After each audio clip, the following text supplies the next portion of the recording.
your mask off. All right. Fellas, it's good to see you guys. It's good to see you too. I know it's unprecedented times, but I'm excited. This is part of our Rebrand Black series. It is a series of conversations with Black genius, talking about Black innovation. I'm really excited about our conversation. So it's going to be 3 Black fathers. We're going to talk about faith. We're going to talk about business. And so I'm excited. So I'm going to do a quick introduction, but I want you guys to add a little more context. I know you not only as friends, but also as change makers in our community. And so I'm excited to be able to host these kind of conversations so we can tell the stories of people that, like, I know y'all, I know work that you do, but we typically think about Rebrand and think about celebrities instead of really like our heroes and heroes that live in our community. So I have Jonathan Merritt, who is the co-founder of Narrowway Cafe and assistant pastor at Straight Gate Church. Mm-hmm. All right. And then we have James Feagin. So he is the founder of Projects and People, and he is the director of entrepreneurship for Rocket Community Fund. All right, gentlemen, it's great to have you here. The first question that I have to ask is, how are your families? Families is doing well. And I have a wife and 4 kids, and so my family has been doing very well. Homeschooling, I'm not up for it. I got to give my wife props for that. But other than that, we're doing well. Okay. We're good. I got a wife, 3 kids, and we got a puppy. We had a pandemic puppy. So we're all alive, accounted for, in good spirits. Everybody's doing good. Well, good. And my family's good too. So my daughter, who's 10, she's in school. She's adjusting to virtual school. My wife is doing well, and she definitely holds it down from an academic standpoint. I think we can all agree marrying a smart wife is important. Very much so. And I think we all have 3 smart wives. I think we all married up. We all married up. Yes, absolutely. Well, look, I'm excited to be here. 2020 has been an interesting year by all accounts. I'm of the mindset that I'm not going to confess that this is going to be the worst year ever. I've heard people say that. I just don't choose to operate in that camp. Mm-hmm. But I think these kind of conversations are really important. There is a certain narrative around Black men and around Black fathers, and about not being present and things like that. I see you guys online. I know you personally. We've interacted on a personal level, and I see how you interact with your children and with your wives. So I'm just curious, why is being present as a Black father and being a husband so important, and how does that impact the work that you do? I think for me, 2020, people could talk about how bad of a year it is as much as they want. It's been a repositioning year for me. The time that I've gotten to spend with my kids at their early age, I know my father growing up, who's the bishop of our church, and I didn't get that quality time with him when I was that young. So to be able to be there with my kids as they're learning, as they're growing, my oldest daughter, Lillian, she said, "Dad, I've never knew you were going to be home this much." And just to be able to have that interaction, I believe that it's a repositioning year where I've been able to pour into them. They've been able to pour into me. And I've been able to look at what's most important in life is my family. And I've gotten the chance to have that impact in my life, which I've never had since they've been grown. Since they've been born. So. I think I feel the same way, I've spent, because I travel quite a bit. And Mm-hmm. So now I'm there, I see all the things that my wife, because anytime I would leave time, my wife would always say, I feel like I'm a single mother because, Right. because everything is on her. And so being there and having the chance to be able to be a part of the day and what's going on and to still be in a good position, even though the world has changed and a lot of our business was traveling and doing other stuff. So I really enjoyed it. What about you, Jan? Yeah, just to zoom out a bit, why it's important for me, there's been, I've seen this play out both ways in terms of just father-son relationships. I had a father, but it wasn't necessarily the best relationship growing up, not that in the home and everything. And then I saw a lot of kids that came out of those situations and went one way or the other. And then I saw kids that had everything, and that's still no guarantee. Right. You know, you could Right. have everything and still end up not in the space that as a parent you would wish for. And so for me, I've been able to take all of that input, as well as some of the kind of spiritual bloodline input, and live in a way that I think is best. And then this time just gave you time to really double down on that. First of all, we're just saying, like, especially, you know, can't have this conversation without bringing up Marlo, to watch our brother, Yeah, you know, yeah. not be able to be there for Yeah. his wife and kids Yeah. in the flesh, but also do everything that he was supposed to do to set things up. We had that duty to double down on just making sure we kept Yeah. ourselves, you know, present, and then also cherish that time, you know, while the world was going on, and to just look at ourselves as fortunate, number one, to be there, but then also to you know, as you feel frustrated or annoyed that we couldn't travel like we used to, right? Yeah. Maybe money changed, maybe we're dealing with business models and all those different things. Like, I'm here, my kids are here, I can create smiles for them. Yeah. I'm just gonna let that be enough for right now. Yeah. I think, you know, having the right priorities is important. Having values is critically important. And I think that even though the world is different, and even though we might have imagined 2020 going a certain way, the Lord has still sustained us through all of the things. So now, as we start to look at COVID-19, I know you're a small business owner. I know you help small businesses. What has this year been like having to navigate through like this totally unprecedented time where all these changes, the state stay-at-home orders and things like that? What has this year been like? It's forced us to be creative.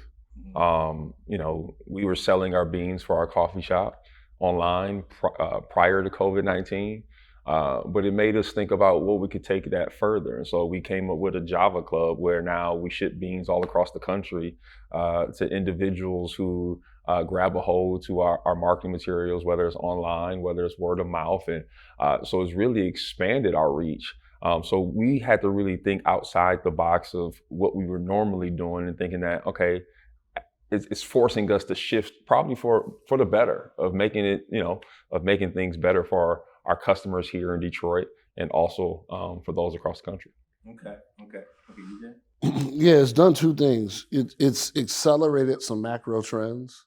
You know, there was a need for businesses to understand the future and develop e-commerce platforms and develop ways to think about their scaling, their exit, their vulnerability. And it went from being a luxury to a necessity, you know, overnight. For someone who works in, you know, helping underrepresented businesses or emerging businesses, it showed just how fragile growth can be and how, you know, the challenges that we all know about, right, anecdotally and from experience from small businesses, like, you can see 5 years of work almost be wiped out in 6 months. Yeah. And then all the other mechanisms that on paper are supposed to be in place to help small businesses, that those systems weren't able to, in a crisis, support everybody in real time. And it exposed, we talk about those underlying inequalities. It went from us saying that to the world seeing it. And so then it becomes, what are we ready to do when that moment comes where the truth is laid bare? Yeah, because I think that Black businesses were hit harder than, I would say, most other communities. A lot of us didn't qualify for PPE, you know, the bank component of it, if we weren't online. And so I just, you know, just thinking about the stuff that we had to kind of go through. I'm even thinking about, you know, Narrowway Cafe, and it being a cafe, and you know, the lifeblood of people coming in. Yeah, we were closed for 3 months. Yeah. So I mean, yeah, we were closed for those 3 months of trying to be able. I mean, there wasn't really too many people on the block at all, and so then we had to make a decision. Okay, what are we going to do? How do we shift? How do we navigate? How do we make sure it's not just safe for our customers, but also safe for our employees? And that was kind of like the thing of if there's nobody coming in the door.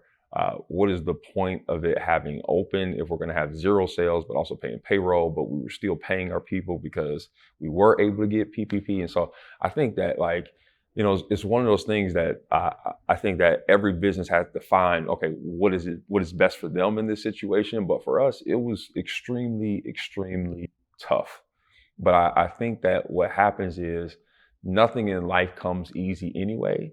And as James said, something that you've been working for years could be gone in a matter of time, seeing how fragile it was fragile for me. Like, we were like, okay, we don't know if we see us getting out on the other side, but it only forced us to come up with that creativity, the ingenuity, the reason why we created the shop. And big up to James for helping us even, you know, for even Narrows to be open. And so I just got to thank him in front of everybody for that. But, you know, I just think that it's important for every business owner to continue to learn, continue to grow. And I think this year has forced every business owner to do just that.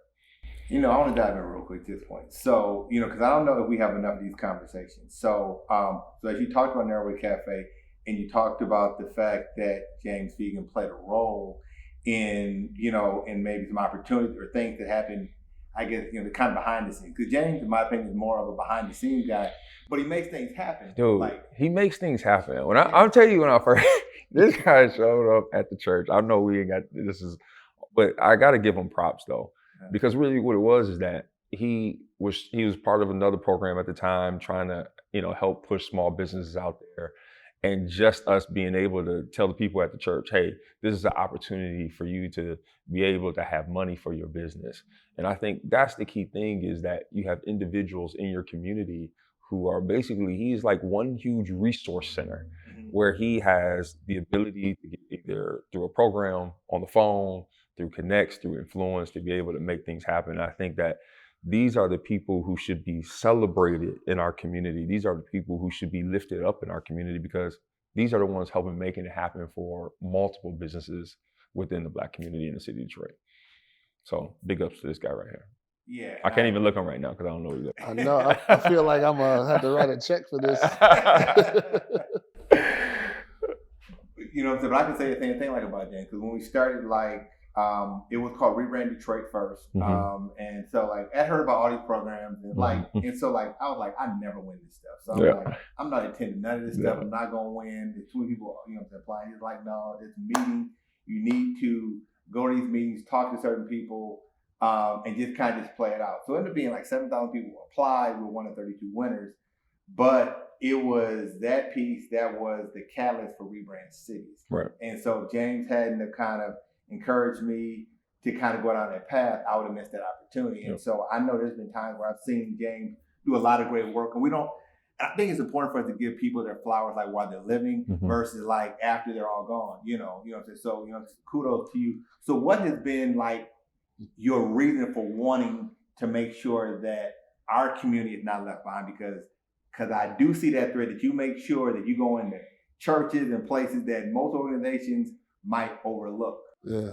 I mean, it's quite honestly, it's today. And it's not, you know, I appreciate the acknowledgement, but it's the fact that, like, I can drive up Livernois and I can see Narrowway and I can see House of Morrison Shoe Repair and I can see about 20 other storefronts that, whether it was an Any Ideas grant, a Motor City Mass grant, or this conversation or that procurement opportunity, you literally see this corridor come to life and get new life breathed into it. And there's people who were there that kept the lights on the whole time. Let's not, you know, forget about the Bartels and some of the other businesses that have always been there.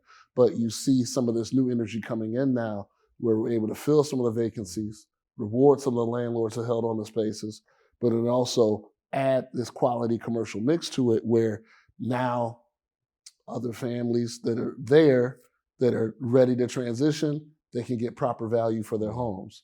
Business families that are looking say, oh, okay, there's some things here that I don't have to go to Ferndale to do all my shopping. I don't have to go to this, to that. So to see that happen, and then to watch you guys prosper and be shipping your beans all over the country, those are things that bring me reward. Now, with Rebrand Cities, you know, I mean, how many thousands of businesses have you helped? You know what I mean? We go back to the 2014 Any Ideas People Choice Awards. sitting down at Grand Circus on a cold winter night, and you're coaching 4 businesses for Our People's Choice. It was Malik Harrison with Dexter Quality Cleaners, the what's the word? Prosthetics lady, Above and Beyond Prosthetics, Motor City Java House, and Naila Ellis. Yeah. You're coaching her on the social media strategy to compete for a $10,000 grant. I remember that. I was there. Yeah. So right across the street. So we're the Jam Handy. Yeah. We present her a $10,000 check. And now she's in 600 Sam's Clubs nationwide, just got investment from Kevin Hart. So it's not about me. It's about what can I help seed and then help seed and then help seed. So now you're both off with your own platforms. The church has brought however many hundreds of business owners into the fold, plus Narrow Way is succeeding. You're doing what you're doing. So the ability to see that, that's what I enjoy. That's what drives me. Man, this is incredible. Also, too, I know you guys have some keen insight on this. So when I started looking at what's happening in the city, I see all kind of money come in, but I think public and private partnerships are important. I don't know if we're at the table enough when these things start to happen. Even though y'all seem to have your ear to the ground in terms of what's happening, how do we get to these tables that we don't know about, or do we build our own? I'm always interested in because there's always things happening, and sometimes I feel like I'm ahead of the curve, and sometimes I feel like, why didn't I know about that?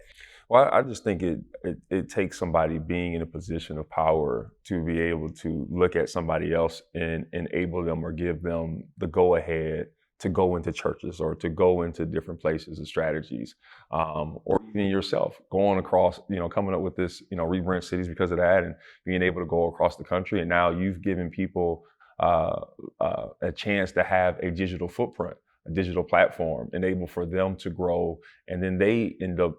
For me, we had a school a business school at the church, and I had both of you guys come out. You taught. You were able to be a part and judge some of the contestants. And I think so. The more that we continuously, because what I do is when I find out something, I just don't keep it.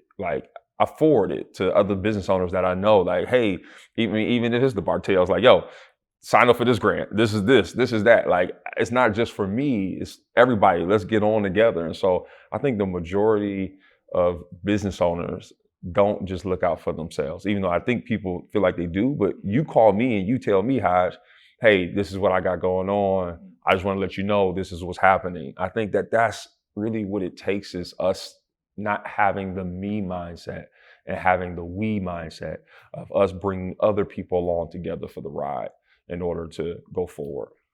I think that's absolutely true. And I think that the part that we skip in there sometimes, and it's no slight to any of the folks that are fighting through barriers, you didn't come and say, let's start a coffee shop.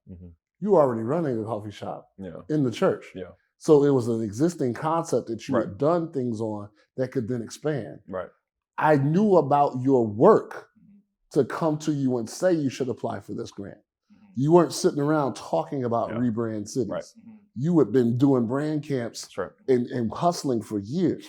So now you get to this unprecedented time. You pick a corporation, they've committed some amount of millions to economic justice, racial justice over the next 10 years. That money is an idea that is now looking for places to flow itself into. So there has never been a better time, if you can figure out what the thing is that you're going to do, to just start doing it. And then let the James Feagins and the Hodges and the whoever's, when they pick up the phone and they say, James, I got $20 million. Who do I fund? Yep. Let your name be brought up because of your work. Yeah, that's good. I think I bring up some good points. So having a vehicle for the money to be able to connect to, so whether it's a nonprofit, however you have to have that company formulated or organization formulated, I think some of those, I've learned a lot of lessons through business. I learned a lot through church as well, doing business with churches, but also he laughed with that. Go either way. No pun intended. Right. So, but there's so many things that I realized that I didn't know, you know, and so like the importance of having legal representation. I'm talking about like legal representation, it costs more, but at the end of it, I can go to sleep at night. And there's certain things that I just didn't know. Even one thing, so for years, I was paying all my business stuff with debit cards. We're about to go. We're about to go now. Oh, man. We're about to go. This is a master class right here on leverage. I shifted to using credit cards, and we pay it off like every month. Yes, it's very important to say that. Yes, because we pay it off every month. So we're not it's the money you're spending anyway. Yes. Just being smart about it. And so because of that conversation, my family now went to Paris, London, and we went to Italy. If we didn't have that conversation, we had not done international travel until we had that conversation. But what if you kept that information to yourself and were like, I'm concerned about whether people know I use points or however, and you didn't care about them. And so that's the kind of insight that like, I don't think we have enough of these conversations where like that kind of intel happens. We're like, okay, apply for this or do this, and you can open up these kind of doors. Well, think about it. It's the one thing that I say that is missing in education, period. Growing up is finance. It's like so missing especially in the urban areas that like, where's the finance classes? How are you teaching people what to do with the dollar, the power of a dollar? And nobody's really teaching it. And they only find out till they've got to college, maxed out a credit card, got bad debt. Then they try to apply for a car loan. It's amazing how you can get hundreds of $1,000s for school, but you can't get a $20,000 car. So what I'm saying is that like, finance is like, I think that is one thing that really is missing in our urban areas, urban centers in the country, is the lesson of finance and what to do with money. Because what happens is that we have so much debt in our community that you cannot, if you don't know how to leverage it, then you can't move, you can't do anything because you're paying so much extra interest on this, or I'm paying, twice as much for my mortgage, I'm paying twice as much for my car, which means that stops you from being able to invest that money or take that money and do something else with it. And so I just think that there are many different areas that we could do better on. But finance to me is a pretty big one. I'm gonna take it one step bigger than that. And that's all very important. Like if you have a steady income, learning how to have a steady income, access to skill, manage your budget monthly. That's one part. We need to make sure we have access to all that information. The other part that I'm still really learning now, I was never really taught to be an entrepreneur or to be a job creator. We teach income access. We don't teach wealth access. That's good. It's a whole different mindset. Yeah. So when you look at even the help that's being offered in our community, right? And not that it shouldn't be, right? There's a construction boom.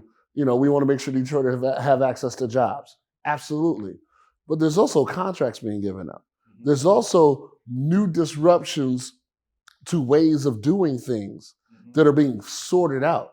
So everybody has a lane in that. And I love supporting workforce development work. I love supporting basic access and financial literacy. What I want to see is Detroit has the set of problems that, as figured out, can inform the world on how we solve the next set of problems. I don't want us to just be the laboratory for that. I want us to be the scientists for that. So the investments that I'm trying to make now in some of my new roles are about how do I take the information that I'm getting at 40 and give it to a 10-year-old, where he's not just thinking about how to get a job at Google, he's figuring out how to create the next Google. And I think this is so powerful because we're always the consumer. We're always the person that makes things hot. In one of my other interviews, I interviewed a guy by the name of James Andrews, and he said, we're always the oil, but we're never the machine. So we don't own anything. And what I hear from both of your conversations and just what I've seen you do is that so y'all are about creating stuff that exists that you have Black ownership, right? And you also have, so one of the owners is also a woman as well too, right? You know what I'm saying? So even from a diversity standpoint, but also putting people in a position so that they can live out their purpose. So how important is purpose as it relates back to the work that you do? Everything.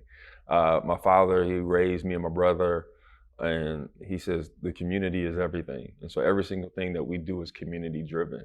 And understanding that if you can lift up the people in your community, you can make a bigger difference, a bigger impact for generations to come. If you can take one person and teach them how to fish by themselves instead of them coming to you and just getting the fish. And so I think it's very important for us to teach people, as James was talking about, being the scientist, being the machinery, understanding that it is important. It's like the rich dad, poor dad. What are you teaching the next generation? What are you instilling in them? My 8-year-old, me and her are talking about her starting her first company, about her, figuring out what her likes are. What does she have an interest in, and learning and teaching her now, because you don't know how long you have here on this earth. I think life has taught us that this year, right? So I want to make sure that I can impact and instill as much as the wealth concepts that I have now, and hopefully they grow, but that whatever I have, that I can instill it in my children, I can instill it in the people in our church, I can instill it in the people in our community, I can instill it in our employees at Narrow Way, I can instill it in anybody that I meet. And I think that's the most important thing, of leaving people with the best of you and not the worst of you. So you talk about purpose, and I think about it twofold. Number one, the work I get to do is purpose, right? Like when I came and sat down at Straight Gate, I had to fight to get them to understand, like, okay, yeah, we got this CDC, we got this trusted org, but sometimes the church is the trusted information space. Yeah. We've got to go there too. And I understood just doing that work, connecting you with that grant. It wasn't about me, it was about what would happen, if that went off and on. And now you're in a position to, I think, what are we doing, 1,000 businesses this year? Yeah. That's what we're doing. So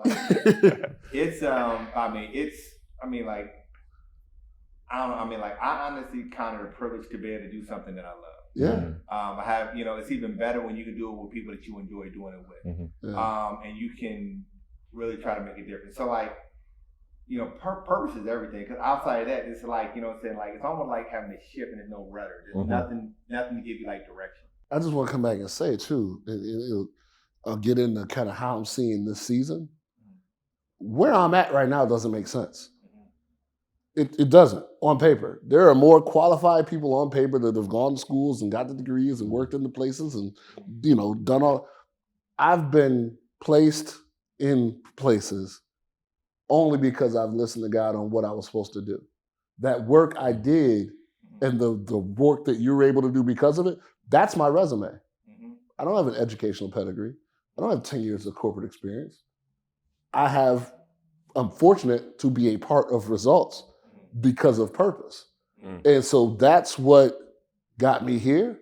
And I know that that's always what's going to be able to move me wherever I need to be, is the opportunity to make impact, because I'm letting the Holy Spirit tell me where to go every day, how to pick up the phone, what conversation. Like you and I, we had disagreements, but it didn't stop me from understanding the purpose of what you were supposed to carry out and how I was supposed to do it. So it was never about me. The first time we went and sat down at Straight Gate, you guys were busy. It was Easter, and you kind of politely blew me off. He's like, yeah. And then after that first year, I still reached out and invited you to the award ceremony. And then you were like, okay. I get it. Yeah. And I think that's the whole thing about it, is just that when you understand purpose and you say it's not about you, it's really about, hey, I'm going to keep on doing me. I'm going to keep on doing what I know I'm supposed to be doing. Because he could have said, oh, they didn't do it last year. I'll just go to another place. But he hit me up again, yo, this is. I'm like, yo, sign us up. Whatever you doing from here on out, we want to be a part of, because you understand that you could see the purpose, that he worked with purpose, that what he was doing was not just for himself, but for other people to get on as well. So yeah, and I think, just to add to that, it also goes to the point to where we can see the world in a different way, get through our disagreement and keep moving and not disrespect each other, right? And so I think even in terms of kind of how we kind of actually work through stuff, I always respected like what he did, and he always respected me, even though there was something that we might have saw slightly different. And you get past that, you know what I'm saying? So I'm definitely grateful like for you guys like conversation for sure, and friendship. But I want to kind of close like with this question. So I'm sure that behind the scenes, just because we have like a wide variety of friends, people once things started on May 25th,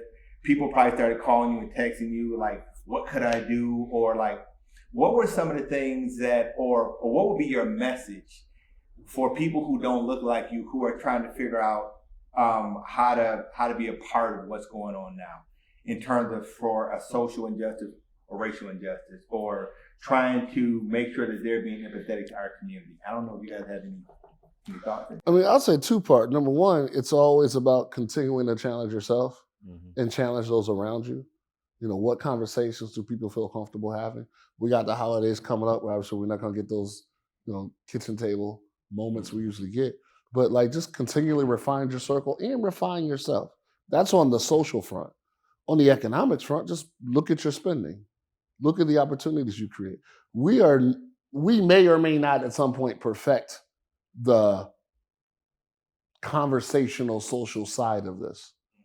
That's important to work on.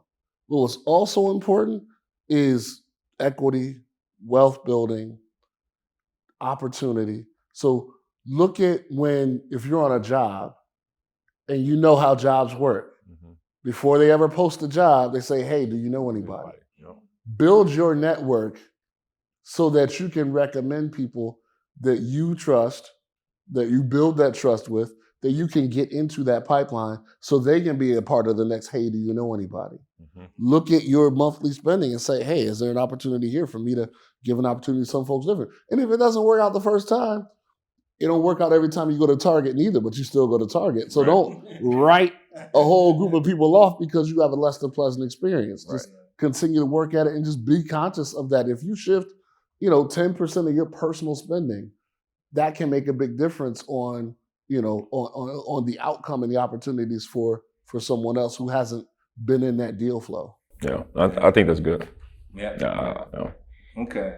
Well, it's been great sitting down with you guys. I know I appreciate your time. I appreciate you coming out here.